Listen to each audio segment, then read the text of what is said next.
Hello, you beautiful people. Today we are here with some buy low player options for fantasy basketball. So we'll just go ahead and get right into it with Nikola Vucevic. Right now he's only averaging around 32 fantasy points per game, and that is just way lower than what I think he's going to end up averaging by the end of the season. Personally, I think minimum he's a 35 fantasy point per game scorer.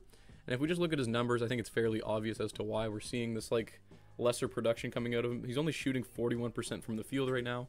On his career, he's a 49% shooter, so if we're looking at those numbers, you're definitely expecting to see some form of regression to the mean at some point in the season.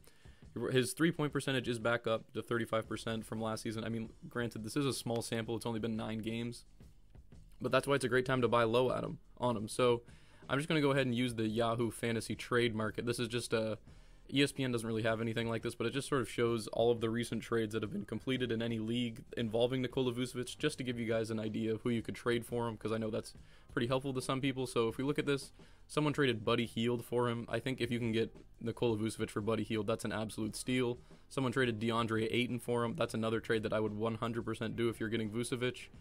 And then, yeah, another person traded Desmond Bane for him.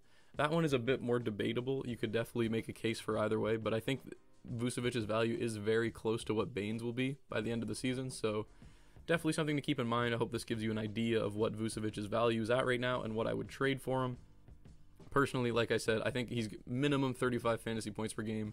I wouldn't be surprised if he got into the high 30s if he started averaging like 39 fantasy points by the end of the season. So yeah, definitely something to keep an eye on, and I would definitely recommend buying low on Vucevic if you can. But we'll just go ahead and get on to the next player. Alright, next up is Jalen Green. This is another player who's been struggling to start the season, and it's very clear as to why as well. If we look at his mid-range jump shooting numbers right now, he's only shooting like 9% from the mid-range or something. That's a stat I saw, and that's just absolutely ridiculously bad. There's no way that's going to maintain itself for the whole season, regardless of how bad of a mid-range shooter he may be. You're definitely only going to see increases from 9%. So definitely not something to be too concerned about. You're going to see some increase in his production. Right now, he's only averaging around 25 fantasy points per game. I wouldn't be surprised if he at least gets to 30. I think that's like very low conservative estimate. So yeah, I think this is a absolutely perfect time to be buying low on Jalen Green. We saw what he could do at the end of last season. He had like a stretch of like 7 games where he scored like 30 points. And just having that kind of microwave ability, he's definitely going to have weeks where he can sort of carry your team for you and some unexpected fantasy production. I think it's just something that I would definitely look at buying low on right now, especially when his value is like probably as low as it will be for the entire season. So if we go ahead and look at some recent trades that have gone down for Jalen Green. I mean, some of them are just terrible, but some of them actually are, kind of make sense. So the first one, someone traded Jared Vanderbilt for Jalen Green. I mean, that's just obviously terrible. One that I find really interesting is someone traded Jordan Poole for Jalen Green. I think that's a really solid trade personally. I have Poole in one of my leagues. I'm going to try to pull this trade off as well, and I would definitely recommend, if you have Jordan Poole on your team, you might as well send an offer for Jalen Green. I think by the end of the season, we'll probably see Jalen Green having a higher fantasy value. Other trades involving him are someone traded Kyle Kuzma for him. I think that's a steal as well. I would much rather have Jalen Green on my team than Kyle Kuzma for the rest of the season. And then someone traded Nurkic for him as well. Nurkic, I mean, maybe you're a bit more sold on Nurkic than I am. I'm too concerned about him getting hurt, which seems to happen like every single week with just some freak injury. It's just been the constant trend the last few years. I would probably rather have Jalen Green on my team. Again, that one's just me. Maybe you'd rather have Nurkic. That's completely fair, but yeah. Hope that gives you guys an idea of his value right now, which is like absolutely, like getting him for Jordan Poole or like Jared Vanderbilt is just insane. So pretty whack stuff. He'll be the second buy low player. Now we'll go ahead and get on to the third. Alright, so next up is Bam Adebayo. Right now he's only averaging around 35 fantasy points per game, which is a very slow start for him personally. Last season he ended up averaging around 39.5, so pretty much a 40 fantasy point per game average, and he's only 5 points below where I think he has like a baseline of being right now. So I definitely think it's a good time to buy low on Bam. If you look at his numbers, I mean, it's just like a few odd stats here and there. Last year he was averaging 19-10, 3.5 assists. This year he's at 18-8 and 3.5 assists. The only major difference being he's averaging another turnover per game, so he's up to 3.5 turnovers per game right now, which I definitely would expect to see a little bit of a decrease by the time the season comes to an end. And also his scoring average, I would expect him to take a bigger leap. If we look at like his last few games, he has seen some better fantasy production. Right now it hasn't increased his average too much past 35, which is why I think it's a good time to buy low on him. But if you look at his recent games, he had a 51 fantasy point game, a 59 fantasy point game against Golden State, and it's pretty much just due to him contributing in the stocks categories as well as an increase in his scoring numbers. He's had at least 20 points in 3 of his last 4 games. I would definitely expect more of that to be the trend instead of, what we've seen so far from him to begin the season.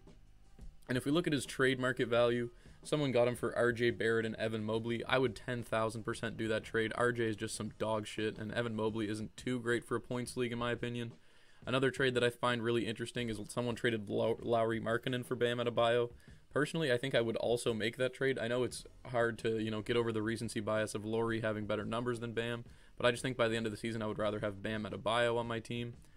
And in terms of other trades involving him, there's one for DeAndre Ayton. I would 100% trade DeAndre Ayton for Bam Adebayo. I think Bam is a much better fantasy player. And other than that, most trades involving Bam are like 2-for-1s for another player that's better, which is really weird to me because people are acting like Bam Adebayo isn't like a 40 fantasy point per game scorer typically. So I think if you can take advantage of a panicking Bam Adebayo owner and they're kind of concerned that his production isn't going to get back up to what it was last year, maybe they don't see the extra turnovers and just kind of like the stats that are a bit lower for no particular reason, I think you might be able to take advantage if you can, trade one of the people that I mentioned or someone that's around their value for him. I think that's an absolute steal. So that's why he's on my buy low list for this week. All right, moving on, we have Russell Westbrook. And I don't know if it was just me, but I looked at Twitter and it seemed like other people were in agreement. The last few games, Russell Westbrook has shown glimpses of his former self. I mean, especially last night against New Orleans. I was watching that game and I was like blown away by how good Westbrook looked as a player. I mean, he had 6 turnovers, which, with Westbrook there are going to be those high turnover games, but he did have 9 assists, 13 points, and 7 rebounds. He only ended up having 33 fantasy points on the night, but honestly, he just looked way more confident. He looked like a lot more of a decisive player. And like I already mentioned, he looked like Westbrook of old. So do I think he's going to, just tear up and start averaging like 40-plus fantasy points per game? No, I think more realistically, we could see him get all the way up to 35 fantasy points per game. That's pretty much what he was at last season. Right now, he's only at 27, so I think it's not too big of a risk to consider buying low on Russell Westbrook. The upside is there. Him coming off the bench seems to have, translated into some higher value, especially so far into the season. It's a very limited sample size. It's only been 3 games so far, but he's looked solid. And if we look at the recent trade market for Russell Westbrook, the people that they're getting him for, I mean, someone traded Clint Capella for him, Onyeka Okongwu for Westbrook, Dennis Smith Jr. for Westbrook. By the way, Dennis Smith Jr., that's obviously like the ultimate sell high. Like if he's on your team and some dumbass in your league wants him, just trade him instantly. Like there should be no hesitation. Anyways, other trades for Westbrook. Someone traded Evan Fournier and Kelly Olynyk for him. I would much rather have Westbrook on my team. And then, yeah, that's pretty much that. So, and then finally, Colin Sexton for Russell Westbrook. I would much rather have Westbrook. So if you just look at how shit the players are that are getting traded for Westbrook, that kind of gives you an idea of how low his value is right now. And I mean, maybe you can take my word for it, maybe you won't. I do think you're going to see an increase in Russell Westbrook's numbers. On the season, he's only shooting 37% from the field and 20% from 3. And for his career, he's a 44% from the field and a 30% from 3 guy. Not like he's known for, being efficient or anything, but I definitely think these numbers are way too low even for him. His assists are down. His scoring's down. I would definitely expect some sort of, regression to the mean. So I definitely would recommend buying low on Russell Westbrook. Personally, I'm going to try offering Jordan Poole for him. I do think I would rather have Westbrook on my team than Poole. But, I mean, you never know. Maybe if you're not comfortable with that one, you can go for, a lesser value player like some of the ones I mentioned. But, yeah, I think this is a great time to buy Russell Westbrook, and I do think we should start seeing an increase in his fantasy value soon. All right, and the last buy low player for this week is going to be Jamal Murray. And this one might be a bit harder of a sell for people that have Jamal Murray on their team. They were probably expecting, to wait a bit of time before he would sort of get back to his former self. But as expected, he's had a slow start to the season. I mean, obviously coming off of an ACL injury, it does take some time to get back up into the swing of things. But I'm personally expecting him to get over that hump. We've seen a general trend of players performing better as the season goes on when coming off of injuries like this. And granted, maybe you're worried that he'll, sit out the occasional game just for, injury maintenance or whatever. But so far, I mean, he's only missed 1, and we're 9 games into the season at this point.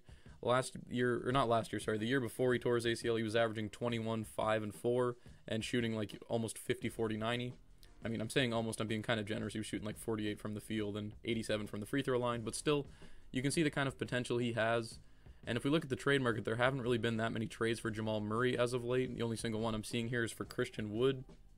And personally, I mean, that one could go either way for me right now. So you don't have too much of an idea of his value just based off the Yahoo trade market. But I do think it's a good time to buy low on him. Especially, you could always just inquire, see what the person in your league who has Jamal Murray on their team thinks. If maybe they're a bit worried that, he's not going to get back to his former self, he's not going to average 20 points per game or whatever. And you know what, if you don't have to give up that much to get him, I'd say it's worth the price of, at least asking. You never know.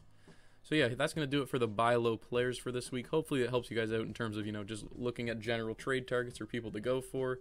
Thank you guys so much for watching. I'm going to have a sell high video coming out tomorrow. These are some players that if you have them on your team, definitely try to get rid of for an increase in value, but stay tuned for that. Thank you guys so much for watching, and as always, I hope you all have a great rest of your day.